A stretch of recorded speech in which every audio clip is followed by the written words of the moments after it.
Hello hi नमस्ते, my name is Ashima Gupta. So आज हम बेटा टर्म 2 का last chapter which is a deleted chapter but still जिनके भी अदर स्टेट बोर्ड्स में आ रहा है, सो हम ये चैप्टर डिस्कस करेंगे which is chemistry in everyday life. नाम से ही समझ आ रहा है जो केमिस्ट्री हम डेली यूज़ में यूज़ करते हैं, शैम्पूज, डिटर्जेंट्स, मेडिसिन्स, इन सारी चीज़ों के बारे में पढ़ेंगे। सो आज की क्लास में हम drugs and there classification, drug और टारगेट का इंटरैक्शन कैसे होता है, जब हम मेडिसिन खाते हैं तो कैसे मेडिसिन हमारी बॉडी में एक्ट करता है, कैसे टारगेट तक दवाई पहुंचती है, वो सारा इंटरैक्शन करेंगे। थेरापेटिक एक्शन करेंगे of different classes of drugs, कि कैसे ड्रग्स हमारी बॉडी के अंदर, कौन सा ड्रग थेरेपी की तरह आपका यूज हो रहा है। ठीक है, सो पहला हम स्टार्ट कर रहे हैं ड्रग्स एंड देयर क्लासिफिकेशन। तो पहले बात करते हैं कि ड्रग्स क्या होते हैं। सो ड्रग्स सिर्फ एक ही चीज नहीं है जो हमारे दिमाग में सुनकर आता है। सो ड्रग्स बेसिकली क्या है? These are the chemical substances having low molecular mass. एक तो मॉलिक्यूलर मास कम होता है। They interact with macromolecular targets. Macromolecules क्या होते हैं? Those molecules which have large mass. ठीक है, माइक्रो छोटा, मैक्रो बड़ा।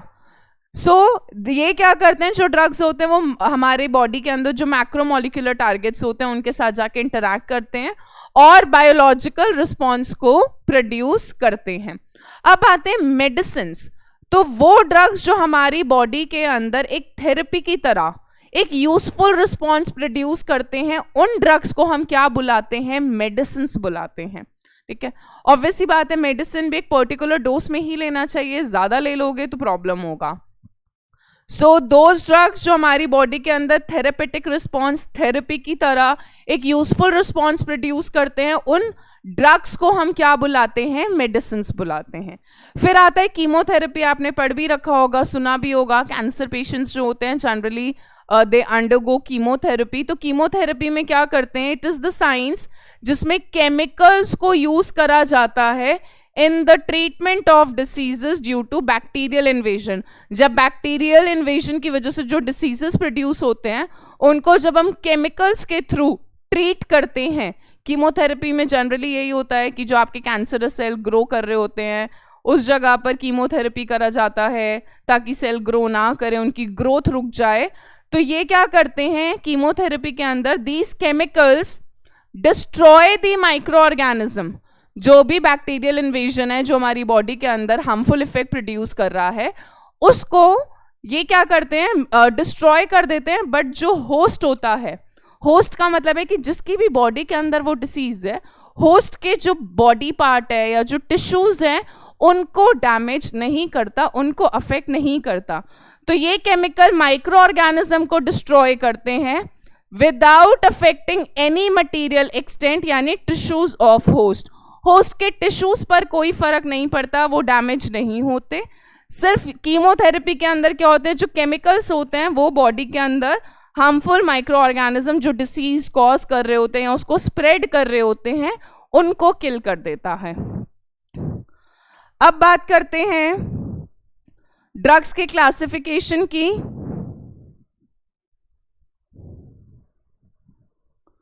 On the basis of pharmacological effect, कि क्या इफेक्ट प्रोड्यूस हो रहा है उसके बेसिस पर। तो ये वाला जो क्लासिफिकेशन है वो डॉक्टर्स के लिए बड़े काम का होता है, क्योंकि इससे डॉक्टर को पूरा होल रेंज ऑफ ड्रग्स मिल जाता है। अगर किसी को फीवर है तो हम एंटीपायरेटिक दे देते हैं, बॉडी के अंदर पेन है तो एनाल्जेसिक दे देते हैं, है ना। अगर कोई चोट वोट लग जाती है तो एंटीसेप्टिक लगा लेते हैं। सो ये सारे फार्माकोलॉजिकल इफेक्ट है कि क्या चीज हो रही है प्रॉब्लम, उसके रिगार्डिंग आपने मेडिसिन दे दिया, आपने ड्रग दे दिया।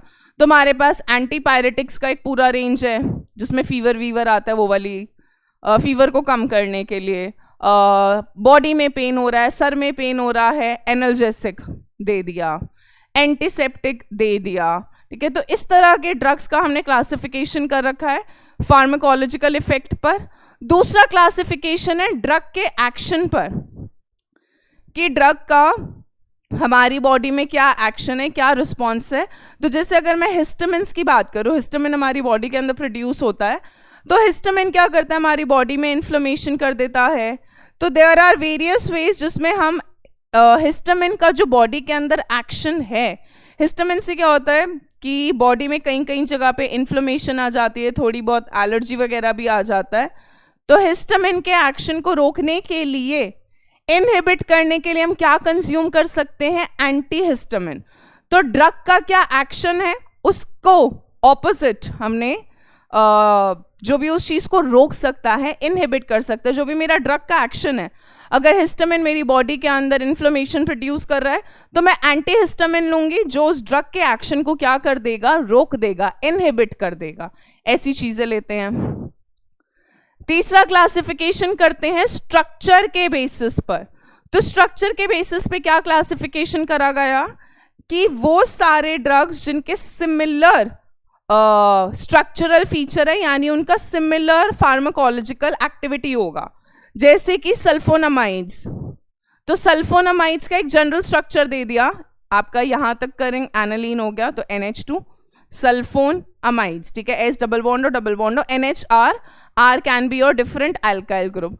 तो क्या देखा गया कि जिन भी सल्फोनामाइड्स में ये कॉमन स्ट्रक्चरल फीचर है, उन सारे ड्रग्स का सिमिलर फार्माकोलॉजिकल एक्टिविटी होगा, यानी सिमिलर एक्टिविटी कॉज करेंगे, चाहे वो बुखार कम करे, चाहे वो दर्द कम करे, एक पर्टिकुलर एक्टिविटी होगी सारे ड्रग्स की जिनके अंदर ये सिमिलर स्ट्रक्चर होगा। तो स्ट्रक्चर के बेसिस पे भी हमने ड्रग्स को क्लासिफाई कर दिया अलग अलग। फिर हमने ड्रग्स को क्लासिफाई करा मॉलिक्यूलर टारगेट्स के बेसिस पर। तो मॉलिक्यूलर टारगेट्स में क्या देखा गया कि वो ड्रग्स जिनमें स्ट्रक्चरल फीचर कुछ कुछ सेम था,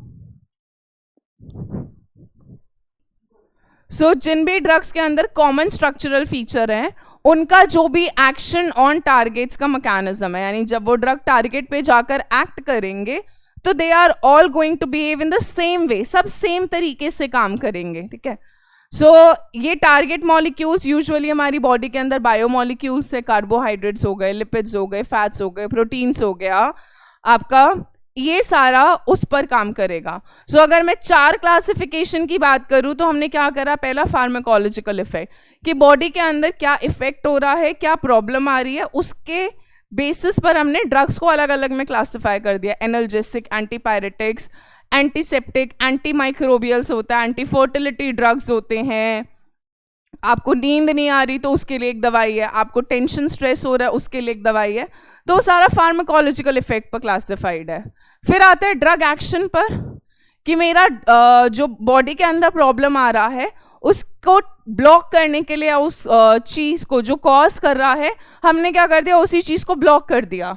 अगर बॉडी के अंदर हिस्टामिन इन्फ्लेमेशन कॉज कर रहा है तो हमने एंटी हिस्टामिन कंज्यूम कर लिया, जो मेरे हिस्टामिन की एक्टिविटी को या उसके एक्शन को क्या कर देगा? ब्लॉक कर देगा। तीसरा हमने करा केमिकल स्ट्रक्चर, जिसमें हमने देखा कि वो ड्रग्स जिनमें सिमिलर स्ट्रक्चर है ऑलमोस्ट, ठीक है, देखो आर अलग अलग होगा, अल्काइल ग्रुप अलग अलग होगा, बट सेम स्ट्रक्चरल फीचर यानी सिमिलर एक्टिविटी है, सब एक ही तरीके के काम करेंगे, ठीक है। लास्ट हमने करा on the basis of molecular target, ठीक है। हमने देखा वो ड्रग्स जिनके अंदर कॉमन स्ट्रक्चरल फीचर हैं, कि कुछ स्ट्रक्चर जो है वो कॉमन है, मान लो अमीन ग्रुप कॉमन है ज्यादातर ड्रग्स में, या एस्टर ग्रुप कॉमन है ड्रग्स में, तो उनका जो मैकेनिज्म है टारगेट के साथ जब वो इंटरैक्ट कर रहे हैं, टारगेट पे जाके जब वो अपना एक्शन कर रहे हैं, तो वो जो मैकेनिज्म है वो ऑलमोस्ट सबका, जिनके अंदर सेम कॉमन स्ट्रक्चर है, उनका ड्रग का और टारगेट का जो मैकेनिज्म है वो भी ऑलमोस्ट क्या है? सिमिलर है, ठीक है। ये 4 क्लासिफिकेशन है ड्रग्स का। अब बात करते हैं कि ड्रग जो है वो बॉडी के अंदर कैसे टारगेट के साथ इंटरैक्ट करता है। तो हमारी बॉडी के अंदर जो मैक्रो मॉलिक्यूल्स है, कार्बोहाइड्रेट्स हो गए, फैट्स हो गए, प्रोटीन्स हो गए, सबका यार हमें पता है बॉडी के अंदर अलग अलग फंक्शन है, ठीक है। Macro molecules of biological origin perform various function in the body. For example proteins जो होते हैं they act as biological catalyst, ठीक है, in the body. Proteins which perform the role of biological catalyst in the body, उनको हम enzymes बोलते हैं, ठीक है। एंजाइम्स को हम बायो कैटलिस्ट भी बोलते हैं। तो वो पर्टिकुलर प्रोटीन्स जो हमारी बॉडी के अंदर बायो कैटलिस्ट की तरह काम कर रहे हैं, उन प्रोटीन्स को हमने एंजाइम्स बोला। और जो हमारे एंजाइम्स होते हैं they are crucial to communication system in the body, and then they are called as receptors. तो हमने क्या बोला कि जो प्रोटीन्स है जब वो मेरी बॉडी के अंदर बायो कैटलिस्ट की तरह काम कर रहे हैं तो उनको हम एंजाइम्स बोल रहे हैं। हमारी बॉडी के अंदर प्रोटीन्स जो आपके कम्युनिकेशन के लिए काम कर रहे हैं उनको हमने रिसेप्टर्स बोला। उसके बाद आपके पास कैरियर प्रोटीन्स होते हैं बॉडी के अंदर जो आपके पोलर मॉलिक्यूल्स को सेल मेम्ब्रेन के अक्रॉस ट्रैवल कराते हैं या क्रॉस कराते हैं, कैरी करते हैं। Then you have nucleic acid जो आपने शायद थोड़ा बहुत देखा होगा बायोमॉलिक्यूल्स में हमने करा भी था, न्यूक्लिक एसिड जिसमें हमने डीएनए आरएनए ये सब पढ़ा था जो रिस्पॉन्सिबल होते हैं हमारी बॉडी के अंदर जेनेटिक इन्फॉर्मेशन के लिए। तो nucleic acids have coded genetic information. Lipids and carbohydrates हमारी सेल मेम्ब्रेन का सबसे इंपॉर्टेंट स्ट्रक्चर रोल प्ले करते हैं।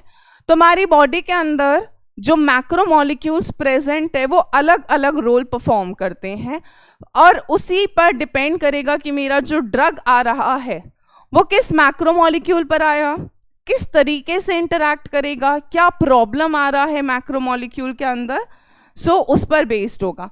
पर यहाँ तक समझ आना चाहिए कि जो protein biocatalyst enzyme those protein जो कम्युनिकेशन सिस्टम में काम कर रहे हैं, रोल प्ले कर रहे हैं हमारी बॉडी में, उनको हमने रिसेप्टर बोला।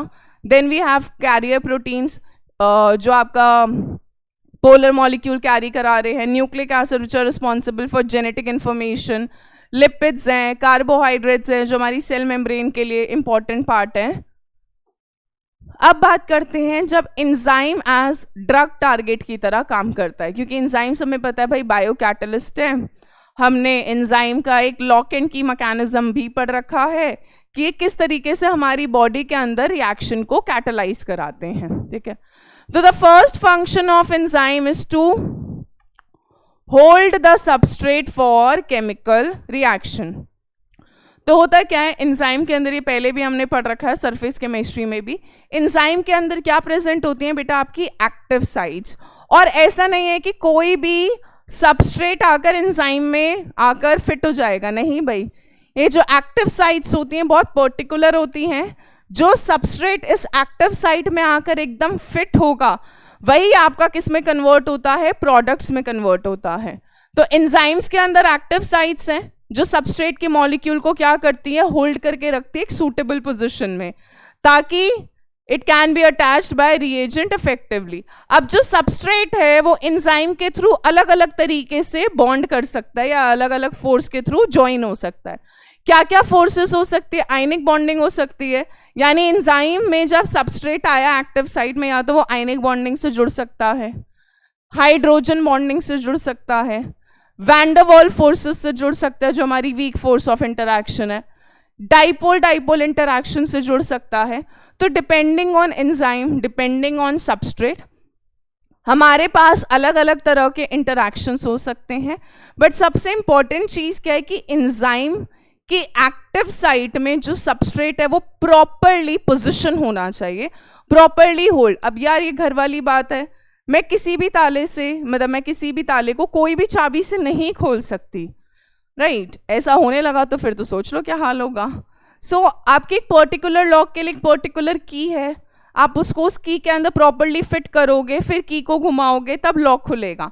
तो यहाँ पर भी यही है कि एंजाइम के अंदर जो एक्टिव साइट्स हैं सबस्ट्रेट उसमें आता है, प्रॉपरली बॉन्ड बनाता है, प्रॉपरली पोजीशन होता है, उसके बाद आपका जो एंजाइम सबस्ट्रेट कॉम्प्लेक्स बनता है, फिर वो किस में कन्वर्ट होता है, प्रोडक्ट में कन्वर्ट होता है। तो ये फोर्स याद रखनी है क्योंकि इस पर एमसीक्यू या इस पर सब्जेक्टिव बन सकता है। तो यहाँ पे मैं लिख रही हूँ कि यहाँ पे क्वेश्चन बन सकता है कि एंजाइम और सबस्ट्रेट जो है वो कौन कौन सी फोर्स से एक दूसरे से इंटरैक्ट कर सकते हैं। This can be ionic bonding, hydrogen bonding, van der Waals forces and dipole dipole interaction. फिर सेकेंड फंक्शन क्या है एंजाइम का? The second function, first function तो ये हो गया कि एंजाइम के एक्टिव साइट में सबस्ट्रेट आकर होल्ड होता है। दूसरा क्या है कि एंजाइम क्या प्रोवाइड करता है, फंक्शनल ग्रुप्स प्रोवाइड करता है that will attack the substrate और वो केमिकल रिएक्शन को क्या करते हैं, कैरी आउट करते हैं। तो एंजाइम्स फंक्शनल ग्रुप प्रोवाइड करता है और जो ये फंक्शनल ग्रुप होते हैं जब सबस्ट्रेट जुड़ता है तो ये फंक्शनल ग्रुप उस सबस्ट्रेट पर अटैक करते हैं उसको प्रोडक्ट में कन्वर्ट करते हैं और केमिकल रिएक्शन को कैरी आउट कराते हैं। यहाँ तक एक बार देख लो, किसी को कुछ लिखना हो, नोट करना हो, स्क्रीनशॉट लेना हो तो ले सकता है, वरना आप एनसीईआरटी साथ में रखो।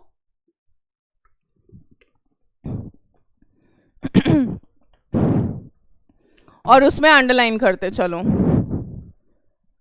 चलिए अब बात करते हैं कि ड्रग और एंजाइम कैसे इंटरैक्ट करते हैं। ये बहुत अच्छा और इंटरेस्टिंग चीज है। तो ड्रग्स क्या करते हैं हमारी बॉडी में, मतलब ड्रग बेसिकली ये क्या करते हैं, एंजाइम की एक्टिविटी को इनहिबिट करते हैं। अब ये क्या करते हैं, ड्रग बेसिकली जो भी मेरा एंजाइम है उसका या तो एक्टिव साइट को क्या कर सकते हैं, ब्लॉक कर सकते हैं। अगर ड्रग ने आके एंजाइम के एक्टिव साइट को ब्लॉक कर दिया तो सबस्ट्रेट उसके साथ आके जुड़ेगा नहीं। सबस्ट्रेट अगर उसके साथ आकर जुड़ेगा नहीं तो एंजाइम सबस्ट्रेट कॉम्प्लेक्स नहीं बनेगा, केमिकल रिएक्शन कैरी आउट नहीं होगा। तो यही लिखा है कि drugs can inhibit the activities of enzyme, they can block the binding site of the enzyme, thus prevent the binding of substrate, or they can inhibit the catalytic activity of the enzyme। जैसे आप देखो ये enzyme है, ये enzyme की active site है, ये मेरे पास ड्रग है, ये मेरे पास सबस्ट्रेट है। अब हुआ क्या, एंजाइम की एक्टिव साइट में सबस्ट्रेट की बजाय कौन आकर जुड़ गया, ड्रग आकर जुड़ गया। जब ड्रग आकर जुड़ जाएगा तो ड्रग क्या करेगा, एंजाइम की एक्टिव साइट को क्या कर देगा, ब्लॉक कर देगा। तो बेसिकली क्या हो रहा है, एंजाइम की एक्टिव साइट के लिए ड्रग और सबस्ट्रेट दोनों में कंपटीशन हो रहा है कि भाई कौन पहले जाकर जुड़ेगा। जब दोनों में कंपटीशन हो तो इस तरह के इनहिबिटर, मतलब वो ड्रग जो सबस्ट्रेट के साथ कंपीट करते हैं, जैसे आपने देखा होगा कि रेस जीतने के दो तरीके हैं, या तो तुम अपनी स्पीड में भागते चलो और बहुत तेजी से भागते चलो, या क्या करो जो जीतने वाला बंदा है उसके रास्ते को ब्लॉक करते चलो। पढ़ने वाले कुछ बच्चे ऐसे बहुत है, तुमने वो देखी भी होगी 3 इडियट्स, जिसमें वो, जिसका नाम मुझे याद नहीं आ रहा, वो यही सब करता था। पेपर से पहले सबके रूम्स में मैगजीन्स डाल जाता था ताकि वो बच्चे पढ़ ही ना पाए। तो वो क्या करता था, उन सबको ब्लॉक कर रहा है, अपने कंपटीशन को ब्लॉक कर रहा है। तो इस तरह के ड्रग्स जो सबस्ट्रेट को ब्लॉक करते हैं और खुद कंपीट करते हैं कि हम जुड़ जाएं पर तू ना जुड़ पाए, उस तरीके के इनहिबिटर्स को बोलते हैं कॉम्पिटिटिव इनहिबिटर्स। यानी वो ड्रग्स जो कंपीट करते हैं नेचुरल सबस्ट्रेट से for their attachment on the active sites of enzyme. यानी ड्रग और सबस्ट्रेट में कंपटीशन होगा और दोनों में से कौन जुड़ेगा। तो ड्रग यहाँ पे सबस्ट्रेट के साथ कंपीट करता है, और अगर ड्रग मेरा एक्टिव साइट पे जुड़ गया एंजाइम के तो अब सबस्ट्रेट नहीं जुड़ पाएगा और आपका केमिकल रिएक्शन नहीं हो पाएगा, और एंजाइम की जो एक्टिविटी थी वो क्या हो जाएगी, ब्लॉक हो जाएगी, वो काम ही नहीं कर पाएगा, क्योंकि उसको तो सबस्ट्रेट के साथ रिएक्ट करके केमिकल रिएक्शन करना था। बट यहाँ पे मेरे ड्रग ने क्या करा, उसकी एक्टिविटी को ब्लॉक कर दिया, इनहिबिट कर दिया, रोक दिया। तो इस तरह के इनहिबिटर जो कोई चीज को रोके, इनको हम बुलाते हैं कॉम्पिटिटिव इनहिबिटर्स। यानी the drug is competing with the substrate for the attachment. दूसरे होते हैं बेटा नॉन कॉम्पिटिटिव इनहिबिटर्स। अब नॉन कॉम्पिटिटिव बड़े अलग ही तरीके के होते हैं, क्योंकि यहां पर हम एक बहुत इंपॉर्टेंट टर्म पढ़ेंगे, एलोस्टेरिक साइट। तो नॉन कॉम्पिटिटिव क्या करते हैं, ये एंजाइम की एक्टिव साइट पे जाकर नहीं जुड़ेंगे, बड़े तेज होते हैं। ये क्या करते हैं, एंजाइम की एक्टिव साइट की बजाय किसी और साइट पर जुड़ेंगे, और उस अदर साइट को हम बुलाते हैं एलोस्टेरिक साइट। जिसकी वजह से क्या होता है, एंजाइम की जो एक्टिव साइट की शेप होती है वो बदल जाती है। अब अगर एंजाइम की एक्टिव साइट की शेप बदल गई तो सबस्ट्रेट, मान लो यार सबस्ट्रेट, तो समझना सबस्ट्रेट ऐसी पोजीशन का आकर यहां पर अटैच होना था, ठीक है। बट जब मेरी एक्टिव साइट की शेप बदल गई, अब अगर शेप बदल गई तो आपका यहाँ पे सबस्ट्रेट आकर इस शेप का जुड़ ही नहीं पाएगा, क्योंकि वो शेप का रहा ही नहीं, है ना। तो यहां पर क्या होता है, आपका नॉन कॉम्पिटिटिव इनहिबिटर्स क्या करते हैं? These drugs do not bind to the enzyme's active site. ये एंजाइम के एक्टिव साइट पर बाइंड ही नहीं करते. ये क्या करते हैं? They will bind to a different site. जैसे आप यहां पर देखो, जो मेरा ये एंजाइम है, जो ड्रग है ना बेटा, वो आकर कहां पर बाइंड करेगा? कोई और साइट पे. पिछले वाले में क्या हो रहा था? ड्रग और सबस्ट्रेट दोनों कंपीट कर रहे थे एक्टिव साइट के लिए. यहां पर क्या होता है? जो ड्रग आता है वो कोई और साइट पे जुड़ता है रादर देन एक्टिव साइट. और वो एक्टिव साइट के अलावा जो भी साइट पर जुड़ता है उस साइट को हम क्या बुलाते हैं? This is called as your allosteric site. Inhibitor आया यानी ड्रग आया, यहां पर आकर जुड़ा एलोस्टेरिक साइट पे, जिसकी वजह से मेरे एंजाइम की एक्टिव साइट की शेप जो है वो बदल गई. अब जैसे ही शेप बदली, सबस्ट्रेट यहां पे पहचान ही नहीं पा रहा इस एक्टिव साइट को, क्योंकि सबस्ट्रेट को तो ये वाली साइट पता थी कि मुझे तो भाई इस तरह की साइट में आके जुड़ना है. जब साइट की शेप बदल गई तो कह रहा है यार ये क्या हुआ, मैं तो पहचान ही नहीं पा रहा इस शेप को, मैं जुड़ ही नहीं सकता इस शेप में. तो इस तरीके से भी आपके एंजाइम की एक्टिविटी क्या होती है? ब्लॉक हो जाती है. तो ड्रग्स क्या करते हैं? हमारे एंजाइम्स की एक्टिविटी को इनहिबिट करते हैं, ब्लॉक करते हैं. और वो दो तरीके से कर सकते हैं, या तो कॉम्पिटिटिव तरीके से, यानी ड्रग और सबस्ट्रेट में कॉम्पिटिशन हो कि कौन जुड़ेगा, और अगर ड्रग जुड़ जाता है एक्टिव साइट पे तो वो एंजाइम की एक्टिविटी को ब्लॉक कर देता है. दूसरा है नॉन कॉम्पिटिटिव, जिसमें ड्रग या जो भी इनहिबिटर होता है वो एक्टिव साइट पे नहीं जुड़ता, किसी और साइट पे जुड़ेगा, जिसको हम एलोस्टेरिक साइट बोल रहे हैं. फिर वो क्या करेगा? एलोस्टेरिक साइट पे जुड़ेगा और एंजाइम की एक्टिव साइट की शेप को बदल देगा. जब शेप बदल जाएगी तो हमारा जो सबस्ट्रेट है वो उस शेप को पहचान नहीं पाएगा और जुड़ नहीं पाएगा. तो इस केस में भी सबस्ट्रेट जुड़ नहीं पाया, बट यहाँ पे कोई कॉम्पिटिशन नहीं हुआ आपस में. डिफरेंस समझ पा रहे हो? सो ये वाला टॉपिक जो है, ये वाला जो है, दिस इज इंपॉर्टेंट. स्टार बना रही हूं, कॉम्पिटिटिव एंड नॉन कॉम्पिटिटिव, क्योंकि सवाल आ जाता है कि differentiate between competitive and non competitive inhibitors. दूसरा क्वेश्चन आता है इस पर कि डिफाइन एलोस्टेरिक साइट्स, या व्हाट इज एलोस्टेरिक साइट. तो ये बता देना है हमें कि एंजाइम के अंदर जब ड्रग आके जुड़ता है, when drugs do not bind to the enzyme's active site but they bind to some other site of the enzyme, those sites are called as your allosteric sites. ठीक है.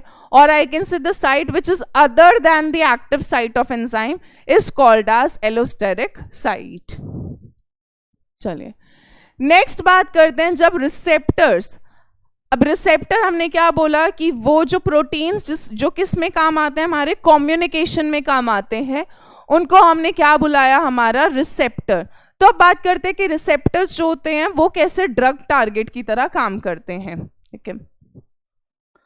सो रिसेप्टर्स बेसिकली आपके cell membrane में होते हैं, और receptors basically क्या करते हैं? इनके अंदर जो बाइंडिंग साइट होती है वो प्रोजेक्ट आउट करती है सेल मेम्ब्रेन के बाहर. ठीक है, थोड़ा सा बाहर होती है. तो ये जैसे मेरा outer surface of cell membrane है, ये जो पिंक से हमने शो कर रखा है. ठीक है. और ये मेरा इंटीरियर ऑफ सेल है, this is the inner surface. तो ये वाला आउटर है, नीचे वाला इनर है. ये मेरा क्या है बेटा? रिसेप्टर प्रोटीन है. This is my receptor protein. इसकी ये जो बाइंडिंग साइट है ना, ये आपकी सेल मेम्ब्रेन से थोड़ा बाहर, मतलब अगर ये मेम्ब्रेन है तो इससे थोड़ा सा बाहर की तरफ प्रोजेक्ट आउट करती है, ताकि जो भी आपके सिग्नल आना है, जो भी आकर इस पे जुड़ना है, वो आकर जुड़ जाएगा. ठीक है. तो ये आपका थोड़ा सा पार्ट दिखा रखा है प्लाज्मा मेम्ब्रेन का, जिसमें आउटर सरफेस है, इनर सरफेस है.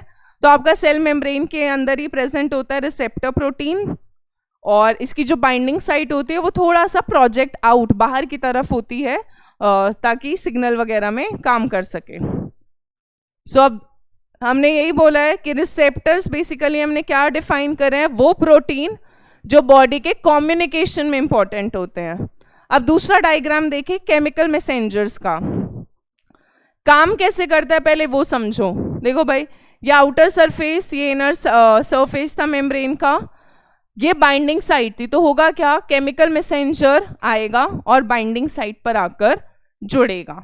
ठीक है. जब केमिकल मैसेंजर बाइंडिंग साइट पर आकर जुड़ रहा होता है तो आप देखोगे बाइंडिंग साइट की बेटा जो शेप है वो क्या हो गई? थोड़ी सी बदल गई. ठीक है. जैसे ही शेप बदलेगी तो अंदर की जो मेम्ब्रेन होती है उसमें एक सिग्नल सा आता है कि भाई कुछ हुआ, ठीक है, केमिकल मैसेज जाता है। जैसे ही आपके रिसेप्टर प्रोटीन पर जो बाइंडिंग साइट थी उस पर जब कोई केमिकल मैसेंजर आता है तो वो क्या करता है, इसकी बाइंडिंग साइट की शेप बदलती है। जैसे ही शेप बदलती है अंदर की तरफ क्या होता है, सिग्नल चला जाता है। सिग्नल चला गया, मेरा काम हो गया, बाइंडिंग साइट जो है वापस वो अपनी ओरिजिनल पोजीशन पर आ जाती है। फिर दोबारा कोई केमिकल मैसेंजर आएगा, ये अपना शेप बदलेगा, एकदम से अंदर सिग्नल आएगा और फिर ये वापस अपनी शेप पर आ जाएगा। तो ये बार बार होता रहता है जैसे जैसे कोई केमिकल मैसेज जाना होता है। तो केमिकल मैसेंजर बेसिकली क्या है, these are the chemicals in the body through which message between two neurons, या तो दो न्यूरॉन्स के बीच का मैसेज या फिर न्यूरॉन टू मसल का जो मैसेज होता है वो क्या होता है, आपका कम्युनिकेट होता है। और ये जो आपके केमिकल मैसेंजर्स होते हैं they are received at the binding site of the receptor protein, ठीक है। यानी ये जो मेरी बाइंडिंग साइट है इस पर केमिकल मैसेंजर आएगा, रिसीव होगा, बाइंडिंग साइट की शेप बदलेगी, अंदर की तरफ एक मैसेज ट्रांसफर हो जाएगा, बाइंडिंग साइट वापस अपनी शेप में आ जाएगी। मैसेज चला गया तो काम हो गया, ठीक है। नेक्स्ट आते हैं, ये भी बहुत इंपॉर्टेंट है,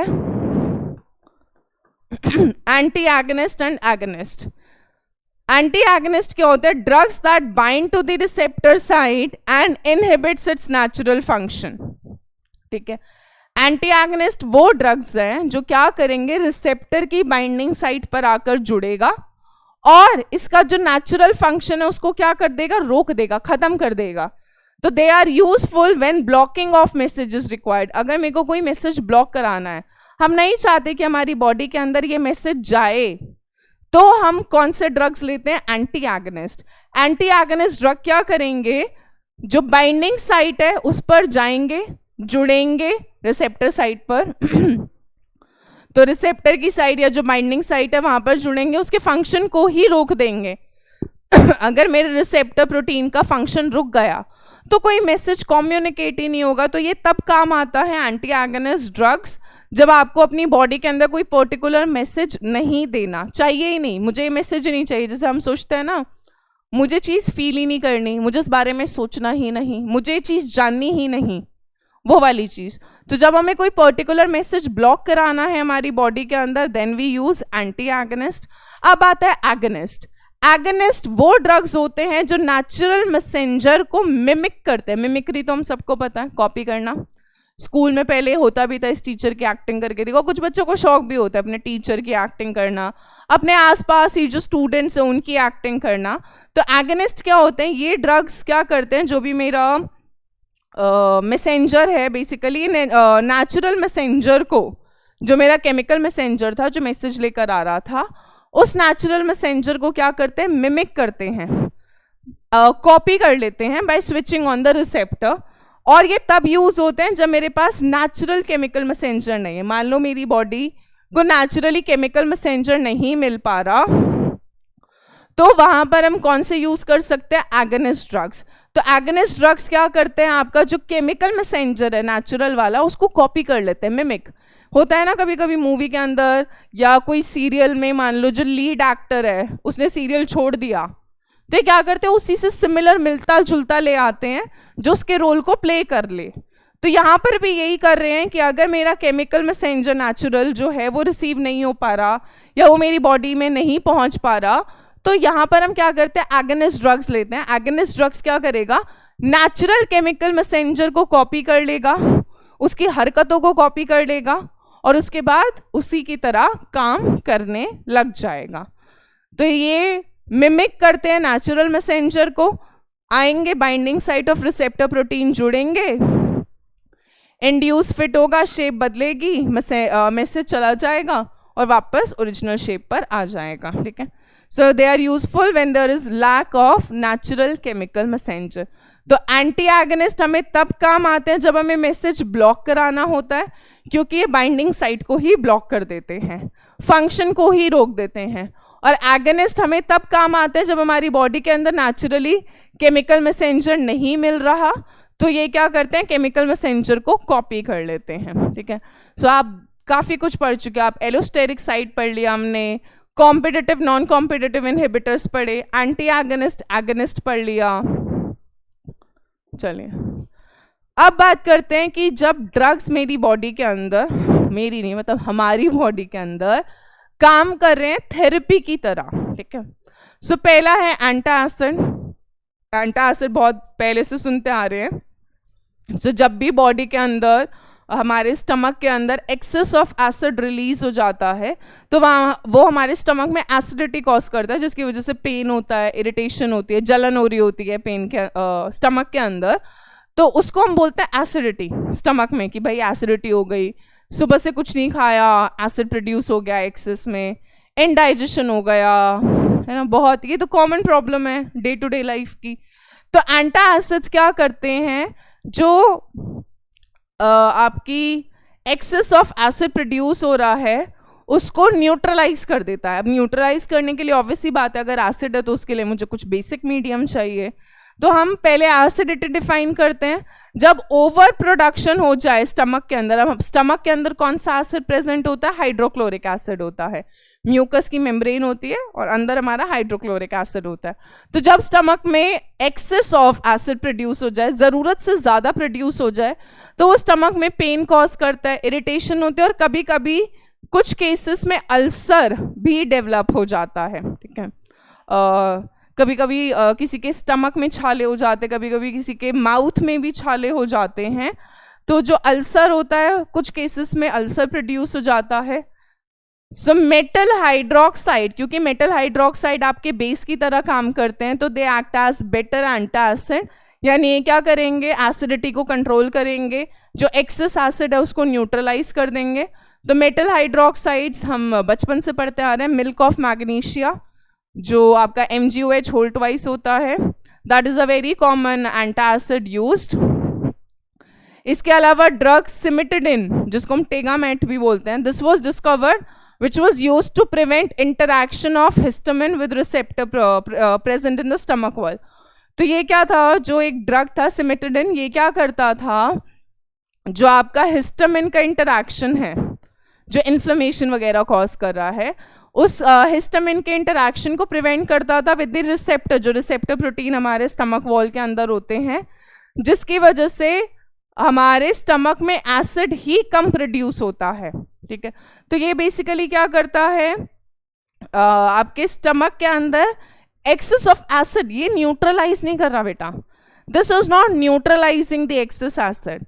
मेटल हाइड्रोक्साइड तो न्यूट्रलाइज कर देते हैं एक्सेस ऑफ एसिड को, यहाँ पे न्यूट्रलाइजेशन नहीं हो रहा है, ये क्या कर रहा है, स्टमक के अंदर ज्यादा एसिड को प्रोड्यूस ही नहीं होने दे रहा। तो यहाँ पे क्या होता है, जो आपका हिस्टामिन का इंटरैक्शन होता है स्टमक वॉल से, वो स्टमक वॉल के रिसेप्टर प्रोटीन को सिग्नल देता है कि भाई तेरे को ज्यादा एसिड रिलीज ही नहीं करना, तो उससे lesser amount of acid release होता है स्टमक में। और एक टाइम पर ये लार्जेस्ट सेलिंग ड्रग हो गया था वर्ल्ड के अंदर, सिमिटिडिन। इसके अलावा other example is ranitidine, ranitidine भी बोलते हैं, जो मार्केट के अंदर जेंटैक के नाम से बिकता है, ट्रेडमार्क या ट्रेड नेम जो होता है Zantac. So this is also used as an antacid. Metal hydroxides तो यूज होते ही हैं। चलिए अब आते हैं एंटीहिस्टामिन। तो अब पहले हिस्टामिन समझते हैं। हिस्टामिन जो होता है that is a potent vasodilator होता है। ये क्या करता है, इसका बॉडी के अंदर बहुत ज्यादा फंक्शन होता है हिस्टामिन का। यह आपका कॉन्ट्रैक्शन ऑफ स्मूथ मसल्स को देखता है ब्रोंकाई में, गट के अंदर। इसके अलावा कुछ मसल्स को रिलैक्स भी करता है, ब्लड वेसल्स हो गई उन सबको। तो ये बेसिकली रिलैक्स एंड कॉन्ट्रैक्ट करता है बॉडी के अंदर मसल्स को। हिस्टामिन आपका बॉडी के अंदर नेचुरली प्रोड्यूस होता है। बट क्या होता है कि हिस्टामिन जब हमारी बॉडी में नेचुरली प्रोड्यूस हो रहा होता है तो ये कभी कभी क्या करता है, it is also responsible for nasal congestion, यानी जो आपका नोज होता है वो ब्लॉक हो जाता है, कोल्ड हो जाता है, कुछ लोगों को एलर्जी वगैरह हो जाता है, रिस्पॉन्स टू पोलन जो आपकी होती है, allergic response to pollen, nasal congestion हो रहा है, कॉमन कोल्ड हो रहा है। तो हिस्टामिन जब हमारी बॉडी में रिलीज हो रहा है उसका काम तो है, बट हिस्टामिन हमारी बॉडी के अंदर कुछ प्रॉब्लम्स भी क्रिएट कर देता है। तो इन प्रॉब्लम्स को अवॉइड करने के लिए जो हिस्टामिन कॉज कर रहा है, मेरे को एंटीहिस्टामिन लेना पड़ेगा। तो हम क्या क्या एंटीहिस्टामिन ले सकते हैं, ब्रोमफेनरामिन विच इज डाइमेटैप बोलते हैं, टेरफेनाडिन जिसको हम सेल्डेन के नाम से जानते हैं, they all act as antihistamine. ये बहुत अच्छे एंटीहिस्टामिन की तरह काम करते हैं। ये क्या करेंगे, आपका जो हिस्टामिन का नेचुरल एक्शन है उसके साथ इंटरफेयर करेंगे और हिस्टामिन के साथ compete करेंगे to bind for the binding site जो होती है रिसेप्टर की, और हिस्टामिन को काम नहीं करने देंगे, उसकी साइट को ब्लॉक कर देंगे, जिसकी वजह से हिस्टामिन ये सारी प्रॉब्लम कॉज नहीं कर पाएगा। तो they interfere with the natural action of histamine by competing with histamine. अगर ये compete कर रहे हैं बेटा, ये वाला ड्रग compete कर रहा है तो कॉम्पिटिटिव इनहिबिटर में आ जाएगा। So they compete with histamine for binding sites of receptor where histamine exerts its effect। तो जब हिस्टामिन की साइट को ब्लॉक कर देगा जहां वो जुड़ने वाला था, तो वो चीज़ हो ही नहीं पाएगी, वो प्रॉब्लम ही नहीं हो पाएगी। तो एंटीहिस्टामिन यहाँ पर क्या करता है, इसकी साइट को ब्लॉक करता है, इसके साथ compete करेगा जुड़ने के लिए, खुद जुड़ जाएगा। ठीक है, अब यहाँ पे कुछ देखो, अब सवाल आता है कि हम मैम इसमें क्या क्या याद करें। पहला, आपको पता होना चाहिए किस चीज़ को, मतलब कौन सी चीज़ क्या ठीक कर रही है। जैसे antacid is basically use to treat acidity in the stomach. फिर आपको एंटासिड के एग्जाम्पल पता होने चाहिए। एंटासिड में मैंने आपको एक सिमिटाडिन बताया जो एक टाइम पे लार्जेस्ट सेलिंग ड्रग था, एक रैंटाडिन बताया जो आपका ज़ेंटैक के नाम से है। इनके स्ट्रक्चर कॉम्पिटिटिव एग्जाम्स में पूछ लेता है। फिर ये हिस्टामिन है जो हमारी बॉडी के अंदर नेचुरली होता है, रिलैक्सिंग और कॉन्ट्रैक्शन ऑफ मसल्स में यूज हो रहा होता है। इसको क्योर करने के लिए हम एंटीहिस्टामिन ले रहे हैं which is Dimetapp, one example which is brompheniramine, या फिर टेरफेनाडिन विच इज सेल्डेन। तो आपको एग्जाम्पल सबके याद होने चाहिए। आपको एग्जाम्पल पता होना चाहिए एंटासिड का, आपको एग्जाम्पल पता होने चाहिए एंटीहिस्टामिन्स के। ठीक है, सो जब आप अपने नोट्स बनाओ तो आप उनमें एटलीस्ट एक नाम, क्या चीज़ ठीक कर रहा है, और एग्जाम्पल्स क्या है वो तो आपको आने ही चाहिए। सबके दो दो तीन तीन एग्जाम्पल आने चाहिए। चलिए अब बात करते हैं न्यूरोलॉजिकली एक्टिव ड्रग्स की। ठीक है, कि कौन से जो ड्रग्स हैं वो आपके न्यूरोलॉजिकली इफेक्ट करते हैं। ये बड़ा इंटरेस्टिंग है। सो ट्रैंक्युलाइजर्स बेसिकली आपके क्लास ऑफ ड्रग्स होते हैं। So they affect the message transfer mechanism from nerve to receptor. ठीक है, नर्व से रिसेप्टर तक जो मैसेज जाना होता है ये उसको अफेक्ट करते हैं। These are the class of compounds which are used for treatment of stress. जिनको बहुत ज़्यादा स्ट्रेस होता है, एंजाइटी होती है, टेंशन होती रहती है, और जिनको मेंटल डिसीज़ होते हैं, जो थोड़े से मेंटली अपसेट रहते हैं, जिनको दुनिया में कोई खुशी नहीं दिखती, तो ये ड्रग्स उन लोगों के ट्रीटमेंट के लिए दिए जाते हैं। ठीक है, ट्रैंक्युलाइजर। ठीक है, जो आपके basically central nervous system, neurologically चीज़ों को इफेक्ट कर रहे हैं। So they are use for treatment of stress, mild और इवन सीवियर मेंटल डिसीजेस। ठीक है, they form essential component of sleeping pills also. ठीक है, जिनको टेंशन एंजाइटी वगैरह की वजह से नींद नहीं आती, तो स्लीपिंग पिल्स में भी हम थोड़ा बहुत क्या डालते हैं, ट्रैंक्युलाइजर्स होते हैं। अब ट्रैंक्युलाइजर्स करते क्या है, they will relieve the anxiety, release करेंगे, रिलीव करेंगे, इंसान को थोड़ा अच्छा फील होगा ये दवाई खा के। स्ट्रेस को रिलीव करते हैं, जो भी इरिटेशन हो रही है, और excitement bye including sense of well being. ठीक है, तो ये वाली चीज़ों को रिलीव करते हैं कि जो भी स्ट्रेस है, एंजाइटी हो रहा है, टेंशन है दिमाग के अंदर, उस चीज़ को रिलीव करता है। ठीक है, अब बात करते हैं ट्रैंक्युलाइजर के एग्जाम्पल की। ये समझ आया कि ट्रैंक्युलाइजर्स जो हैं वो क्या कर रहे हैं, ट्रैंक्युलाइजर्स क्योर कर रहे हैं स्ट्रेस को, मेंटल डिसीजेस को, एंजाइटी को, और ये स्ट्रेस और इन सब को रिलीव करते हैं। एग्जाम्पल की बात करते हैं क्योंकि ये बहुत इंपॉर्टेंट है और इस पे भी क्वेश्चन आता है ट्रैंक्युलाइजर्स पे। सो क्लोर डाइएजेपोक्साइड। ठीक है, क्लोर यानी क्लोरीन तो होगा ही of course, diazepoxide. ठीक है, मेब्रोमामेट। दे आर माइल्ड ट्रैंक्युलाइजर्स जो आपके टेंशन वगैरह को रिलीव करने के लिए यूज होता है। फिर आता है आपका इक्वेनल। इक्वेनल यूज होता है कंट्रोलिंग डिप्रेशन एंड हाइपरटेंशन। ठीक है, जो डिप्रेशन में चले जाते हैं या जिनको बहुत ज़्यादा हाइपरटेंशन रहता है कि बहुत ज़्यादा टेंशन लेते हैं, उनको ट्रीट करने के लिए इक्वेनल यूज होता है। आपका क्लोरडाइएजेपोक्साइड और जो आपका मेब्रोमामेट है, ये आपके माइल्ड है, मतलब बहुत कम अमाउंट में, मतलब जिनको बहुत ज़्यादा प्रॉब्लम नहीं है तो ये माइल्ड ट्रैंकुलाइजर्स हैं, जो थोड़ी बहुत जिसको टेंशन है उनको ये वाला ड्रग दिया जाता है। इक्वानल जिनको बहुत डिप्रेशन हो रखा है या बहुत ज़्यादा स्ट्रेस लेते हैं उनको इक्वानल दिया जाता है। Again examples important, yes. Structure देख लेना, कॉम्पिटिटिव एग्जाम में पूछा जाता है कभी कभी। दिस इज क्लोरडाइazepocide, दिस इज मेब्रोमामेट जो माइल्ड ट्रैंकुलाइजर है, दिस इज योर इक्वानल, ठीक है। नेक्स्ट आ रहे हैं डेरिवेटिव्स ऑफ बार्बिट्यूरिक एसिड, ठीक है। सो बार्बिट्यूरिक एसिड के डेरिवेटिव्स कुछ कुछ जो हैं वो आपके important class of tranquillisers form करते हैं। So derivatives of barbituric acid में Veronal, Amytal, Luminal, Seconal, they form an important class of tranquilliser.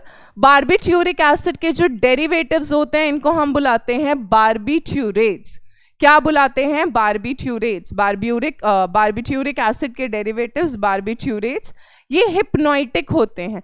Hypnotic तो आपको समझ आता है, हिप्नोसिस जो आपका एक पहले के टाइम पे एक एक्टिविटी भी होता था, इस चीज को देखते रहो, उसके बाद वही चीज लोग करने लग जाते हैं जो वो बोलता है, हिप्नोटिक, ठीक है।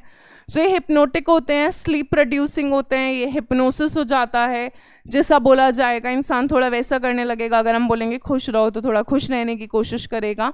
So they are little hypnotic, sleep producing होते हैं, तो इनको खाकर नींद वींद आने लग जाती है अच्छी, जिनको this is a very common problem, जो आप बहुत लोगों को नींद नहीं आती है रात में और उनको फिर दवाई खानी पड़ती है, they have to take sleeping pills to get a sleep. तो आपका स्लीप प्रोड्यूसिंग एजेंट होते हैं ये बार्बिट्यूरेट्स, जिनमें very common example is your Veronal, Seconal, ये सब। इसके अलावा हम बोल रहे हैं Valium and serotonin, they are also used as tranquilliser. तो बार्बिट्यूरिक एसिड के जो डेरिवेटिव्स है वो यूज हो रहे हैं हिप्नोटिक, स्लीप प्रोड्यूसिंग के लिए, but valium and serotonin they can also be used for as tranquilliser, यानी स्ट्रेस को ट्रीट करने के लिए, एंजाइटी को ट्रीट करने के लिए भी यूज होते हैं। तो वेरेनल आपका एग्जाम्पल हो गया बार्बिट्यूरिक एसिड के डेरिवेटिव बार्बिट्यूरेट का, वैलियम एंड सेरोटोनिन, ठीक है, they are also used as tranquilliser. So ये आपके ट्रैंकुलाइजर्स के एग्जाम्पल हो गए जो हमने काफ़ी सारे कर लिए, क्लोरडाइazepocide, मेपाब्रोमेट, इक्वानल हो गया, उसके बाद वैलियम हो गया, सेरोटोनिन हो गया। फिर अगर आपसे पूछा जाए कि बार्बिट्यूरेट्स के एग्जाम्पल दो या right 2 names of derivatives of barbituric acid, तो आप बता सकते हो वेरेनल, एमाइटल, ल्यूमिनल, सेकेनल, ये आपके हिप्नोटिक होते हैं, स्लीप प्रोड्यूस करते हैं। चलिए नेक्स्ट आते हैं analgesic, another class, very important. तो अभी तक हमने एंटासिड पढ़ा, ठीक है, उसके बाद आपने एंटीहिस्टामिन्स पढ़े, उसके बाद आपने ये वाले ड्रग्स पढ़े, न्यूरोलॉजिकली जो एक्टिव ड्रग्स होते हैं जो ट्रैंकुलाइजर्स की तरह यूज हो रहे हैं, एंजाइटी, स्ट्रेस, स्लीप जिनको नहीं आती उनको ट्रीट करने के लिए। नेक्स्ट कैटेगरी हम पढ़ रहे हैं एनाल्जेसिक। एनाल्जेसिक क्या होते हैं? जब बॉडी में पेन वगैरह होता है उसको एबॉलिश करने के लिए, उसको खत्म करने के लिए, बट ये आपके पार्ट को, बॉडी पार्ट को डैमेज नहीं करता। मान लो अगर हमारे सर में दर्द है, हम डिस्प्रिन खाते हैं, तो ऐसा थोड़ा ना कि डिस्प्रिन खाने से मेरा दिमाग खत्म होने लगेगा या कम होने लगेगा, नहीं, this will not hamper your body part, आपको कोई प्रॉब्लम नहीं होगी, ठीक है। तो जो एनाल्जेसिक्स होते हैं ये क्या करते हैं? दे रिड्यूस और एबॉलिश पेन, या तो पेन को कम कर देते हैं या एबॉलिश खत्म कर देते हैं without causing impairment of consciousness. ऐसा नहीं है कि सर दर्द की मैंने अगर दवाई खा ली तो मैं कॉन्शियसनेस खो दूंगी, मुझे यही नहीं पता चल पा रहा कि दुनिया में क्या हो रहा है, I am not able to जज, वो नहीं होता। मेंटल कंफ्यूजन नहीं होती, इनकोऑर्डिनेशन नहीं होता, पैरालिसिस नहीं होता, या कोई भी नर्वस सिस्टम की डिस्टर्बेंस नहीं होती है, ठीक है। तो एनाल्जेसिक बॉडी के अंदर पेन को कम करने के लिए, खत्म करने के लिए यूज होते हैं, बट ये आपके बॉडी पार्ट को डैमेज नहीं करते हैं, अफेक्ट नहीं करते हैं, कोई मेंटल कंफ्यूजन, कोई इम्पेयरमेंट, कोई पैरालिसिस, वो सब नहीं होता इनसे, ठीक है। अब होता है जो एनाल्जेसिक है वो दो तरह के होते हैं, अगेन वेरी इंपॉर्टेंट सवाल आ रखा है। एनाल्जेसिक पे तो बहुत सवाल आता है। पहला नॉन नार्कोटिक, दूसरा नार्कोटिक। सुना भी होगा, सीरीज भी देखी होगी, नार्कोस नाम की एक सीरीज भी है। तो नार्कोटिक ड्रग्स वो होते हैं जो एडिक्टिव होते हैं, ठीक है, जिनको खाने के बाद एडिक्शन हो जाता है कि आपको वो चाहिए ही चाहिए। Non narcotic drugs are non addictive, non से याद रखना, नॉन नार्कोटिक नॉन एडिक्टिव यानी जिसकी आदत आपको नहीं लगेगी, नार्कोटिक एनाल्जेसिक्स यानी जिनकी आपको आदत लग सकती है जब आप उनको खाना शुरू करते हो। सो नॉन नार्कोटिक में very common example is aspirin, paracetamol, PCM जो आजकल बहुत चला भी था कोविड के टाइम पर। नार्कोटिक ड्रग्स या नार्कोटिक एनाल्जेसिक्स में very common example is morphine, सुना भी होगा।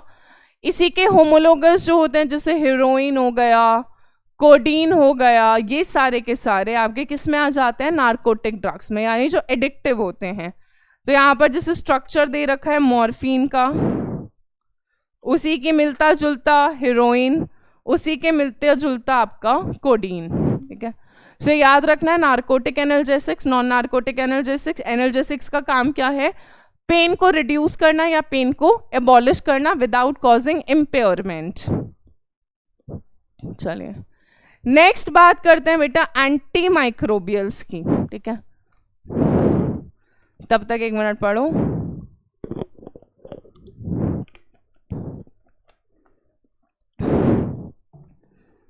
एंटी माइक्रोबियल्स क्या करते हैं, दे डिस्ट्रॉय और प्रिवेंट और inhibit the pathogenic action of microbes, यानी जो भी माइक्रोब का एक्शन है ये उसको क्या करता है, डिस्ट्रॉय करता है, या जो माइक्रोब्स हैं उनको डेवलप नहीं होने देगा।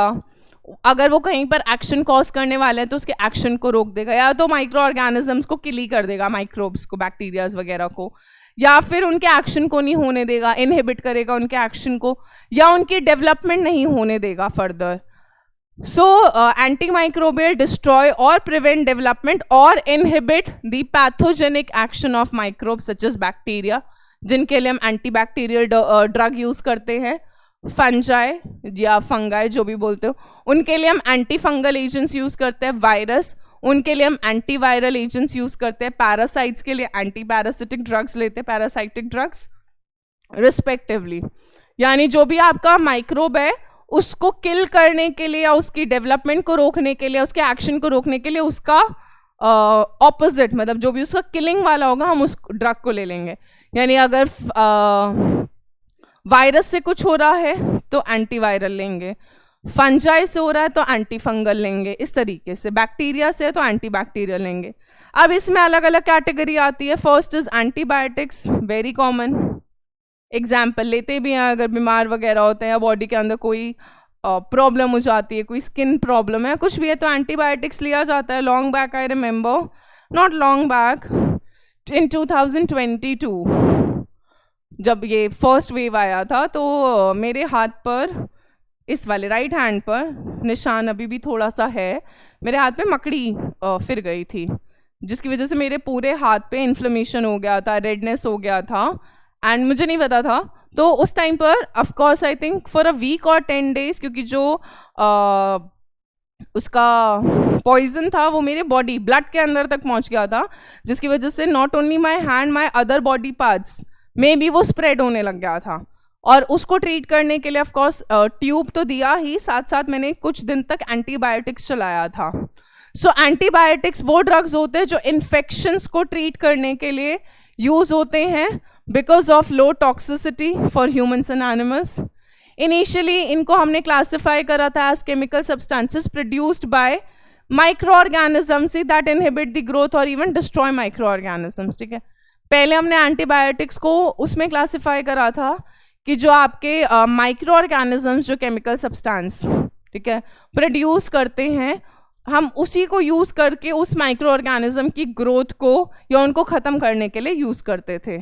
तो अब एंटीबायोटिक्स जो होते हैं वो दो तरह का एक्शन या इफेक्ट कॉज करते हैं। साइडल, साइडल का मतलब है किलिंग, दूसरा इफेक्ट होता है स्टैटिक यानी इनहिबिटरी, रोक देंगे, रोक दिया, ग्रोथ को रोक दिया, ठीक है। सो उस बेसिस पे माइक्रोब्स को, कि या तो वो माइक्रोब्स को खत्म ही कर रहे हैं या माइक्रोब्स के फंक्शन को इनहिबिट कर दिया, रोक दिया, इन दोनों में से कुछ भी बेसिस पर हम आपके एंटीबायोटिक्स को क्लासिफाई करते हैं।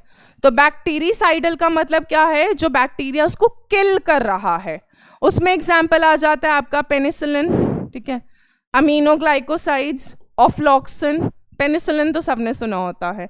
बैक्टीरियोस्टैटिक का मतलब क्या है, जो बैक्टीरिया की ग्रोथ को रोक देगा, इनहिबिट कर देगा, स्टॉप कर देगा, उसके फंक्शन को रोक देगा।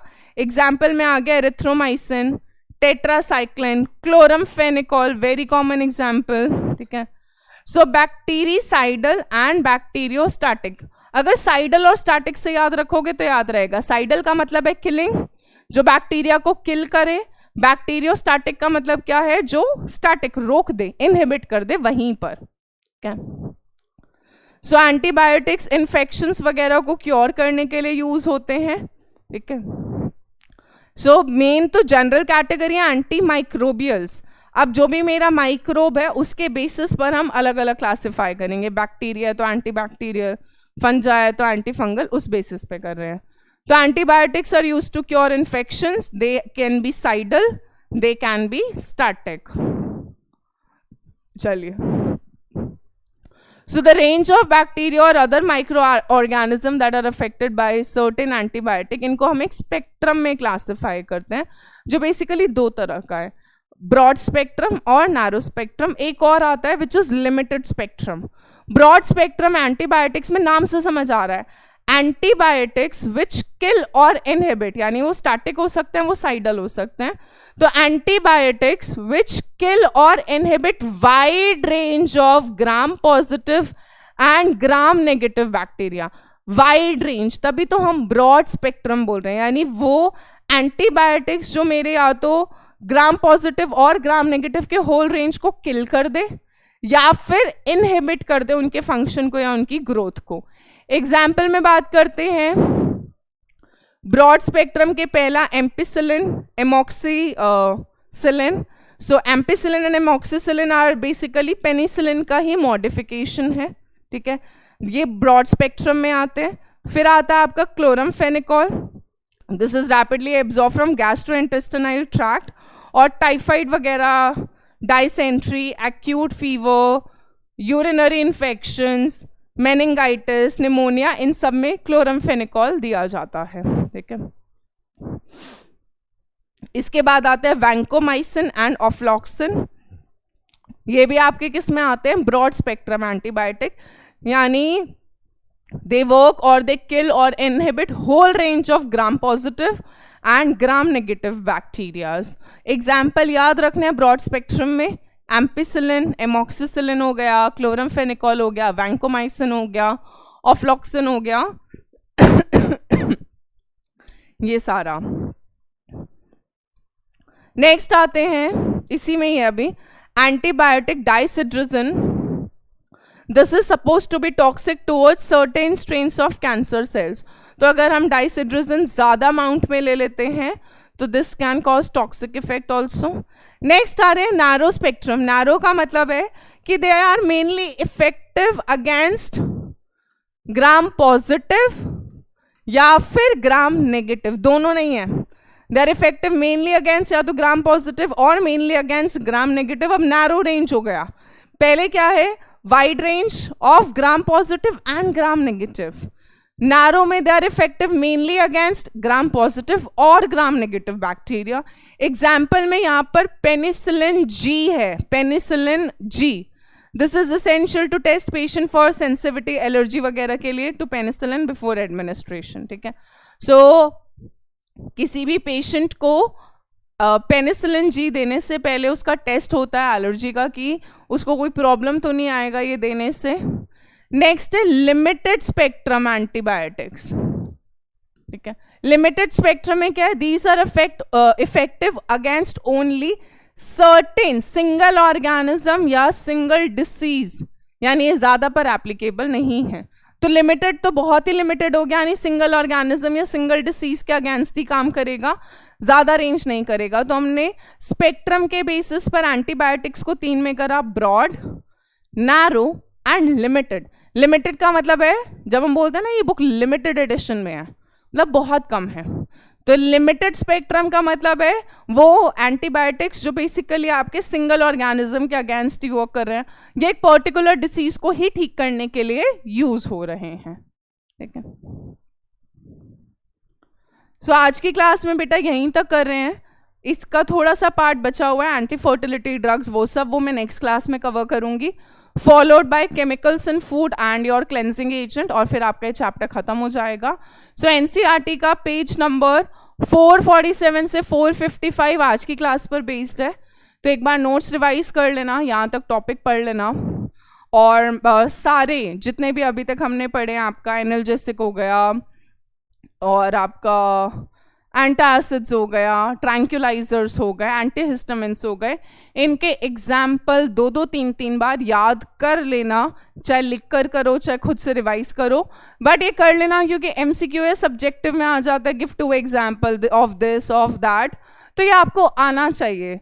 कॉम्पिटिटिव नॉन कॉम्पिटिटिव इनहिबिटर पता होना चाहिए, एगोनिस्ट एंटी एगोनिस्ट पता होना चाहिए, broad spectrum, narrow spectrum, limited spectrum, क्योंकि ये कॉमन सवाल है जो इस चैप्टर से आते ही आते हैं। सो बाकी नेक्स्ट क्लास में कंटिन्यू करेंगे। Thank you so much guys, bye bye, take care, see you.